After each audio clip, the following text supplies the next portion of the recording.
नीलाञ्जनसमाभासं रविपुत्रं नियमाग्रजं छायामार्तण्डसम्भुतं तं नमामि शनैश्चरम् नीलाञ्जनसमाभासं रविपुत्रं नियमाग्रजं छायामार्तण्डसम्भुतं तं नमामि शनैश्चरम् नीलाञ्जनसमाभासं रविपुत्रं नियमाग्रजं छायामार्तण्डसम्भुतं तं नमामि शनैश्चरम्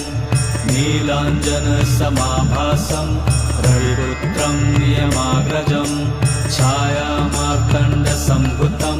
तं नमामि शनैश्चरम् नीलाञ्जनसमाभासं रविपुत्रं नियमाग्रजं छायामार्तण्डसम्भुतं